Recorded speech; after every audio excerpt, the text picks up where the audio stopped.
मैं सभी पत्रकार साथियों का स्वागत करता हूं, अभिनंदन करता हूं। आज मधुबनी के सभागार में प्रेस वार्ता करने का मकसद ये है कि देश के लोकप्रिय प्रधानमंत्री आदरणीय नरेंद्र भाई मोदी जी आगामी 13 तारीख को दरभंगा में एम्स का शिलान्यास करेंगे और बिहार में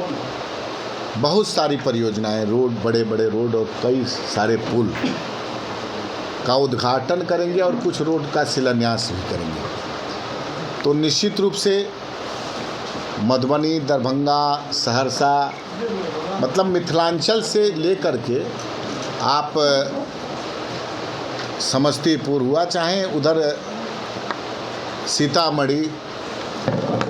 पूर्वी चंपारण, पश्चिमी चंपारण, बहुत सारा, उधर एम्स हो गया, एक गोरखपुर में एम्स है और एक यहाँ एम्स खुल गया, एक पटना में। तो निश्चित रूप से रोड के साथ साथ जो एम्स प्रधानमंत्री जी शुरुआत करेंगे, निश्चित रूप से खुशी का खबर है। और हमारे चुनाव में तो अक्सर आप लोग प्रधानमंत्री जी को देखते ही थे, लेकिन इस बार बिहार का विकास का बहुत सारा धन और बहुत सारी योजनाओं का उन्होंने दिया है, उसका घोषणा करेंगे और शिलान्यास करेंगे। इसी कार्यक्रम के तहत हम लोग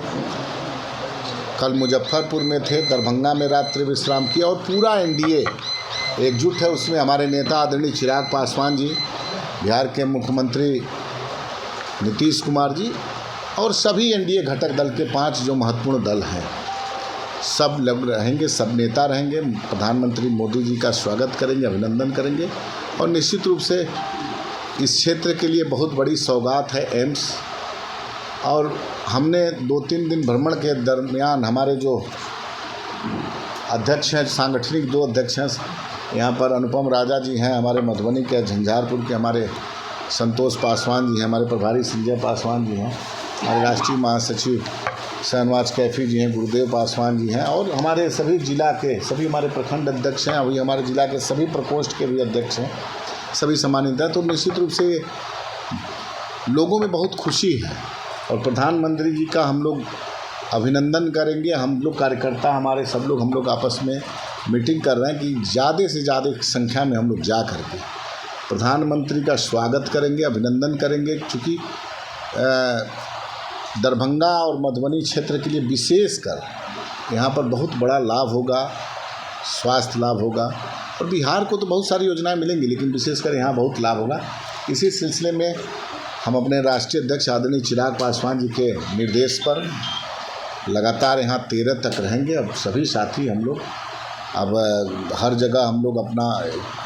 आमंत्रण पत्र भी दे रहे हैं। एनडीए का एक आमंत्रण पत्र भी छपा है, जिसको आपने देखा होगा कि भारतीय जनता पार्टी, जनता दल यूनाइटेड, लोक जनशक्ति पार्टी रामविलास और सभी हम के हुआ, चाहे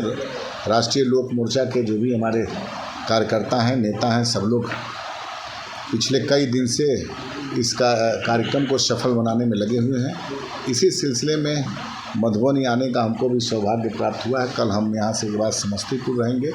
और अभी सभी साथी हम लोग बैठेंगे। अभी एनडीए के और भी घटक दल के, भारतीय जनता पार्टी की भी बैठक है, लेकिन उनके जिलाध्यक्ष आने वाले थे, लेकिन उनके कुछ लोग आएंगे और जदयू के सभी नेताओं से विचार विमर्श करके। देखा होगा अभी आप कुछ दिन पहले मुख्यमंत्री के यहाँ एक बैठक थी जिसमें एनडीए घटक दल के, तो निश्चित रूप से इस बार एनडीए के सभी बड़े नेता जो लोगों का सोच है कि एनडीए चुनाव में सभी कार्यकर्ताओं को पूछा जाता है नीचे स्तर के। इस बार एनडीए नए संगठन में, नए मतलब रूप में, इस अभी से ही कार्यकर्ताओं का रहता था कि जब चुनाव आता है तो पंचायत स्तर के कार्यकर्ताओं को पूछा जाता था, लेकिन बड़े नेताओं ने निर्णय लिया है कि अभी से सभी घटक दल के कार्यकर्ताओं का अभी से सामंजस्य स्थापित हो और मजबूती से बिहार में जो 200 का पार है, ये अब समझिए कि चुनावी शंखनाद लोकसभा के बाद अमूमन आप देखते होंगे कि लोकसभा बीतता है और विधानसभा का चुनावी शंखनाद 25 में चुनाव होने वाला है, शुरू हो गया है। उसी में हम लोग प्रधानमंत्री का स्वागत करेंगे और इस बार आने वाले विधानसभा के चुनाव में 200 का पार जो हम लोग का लक्ष्य है, पूरे एनडीए घटक दल के जो भी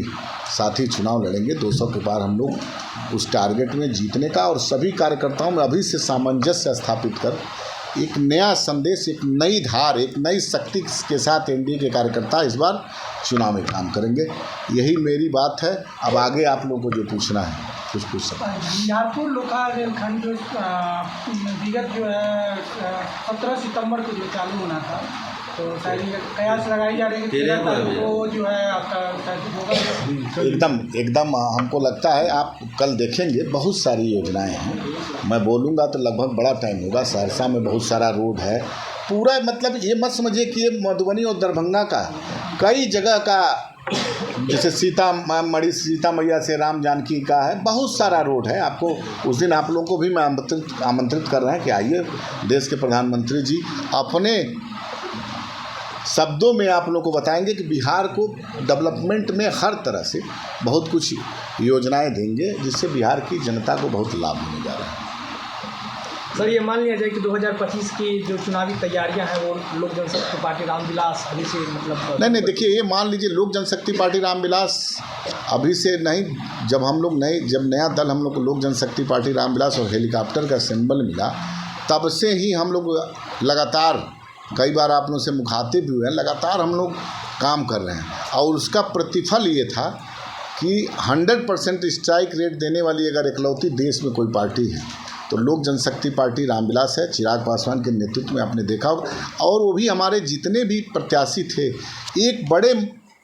मार्जिन के साथ चुनाव जीतने का काम किए। तो ये निश्चित रूप से एनडीए की ताकत है और लोक जनशक्ति पार्टी रामविलास के कार्यकर्ताओं की मेहनत है, तपस्या है इतनों दिनों की, कि जिस तरह से पार्टी टूटने के बाद जीरो से चिराग पासवान जी के नेतृत्व में लगातार एक नई ऊंचाई हासिल कर रहा, तो निश्चित रूप से इसका देखिए, कोई भी कुछ भी हो, मुहर तो अंतिम जनता लगाती है। तो जनता ने मुहर लगा करके निश्चित रूप से संदेश दे दिया कि बिहार का सबसे युवाओं के बीच में चहेते, महिलाओं के बीच में चहेते, जैसे आप देखे होंगे कि कोई MY की बात लोग करते हैं, मेरे भी नेता MY की बात करते हैं, लेकिन उसमें महिला और युवा की बात करते हैं। जाति पाति मजहब की राजनीति से परे युवाओं की सोच, महिलाओं की सोच, कैसे डेवलपमेंट में जाति पाति में आप डेवलपमेंट नहीं कर सकते जब तक आप सामूहिक रूप से युवाओं की बात करिए। अभी बिहार में सबसे ज़्यादा युवाओं की संख्या है, महिला आधी आबादी की बात करिए, तो निश्चित रूप से हमारे नेता का जो प्रयोग है उसको जनता ने अपना मुहर लगा करके उसको एक्सेप्ट किया है और उस पर अपना मुहर लगा के उनको आशीर्वाद देने का काम किया है।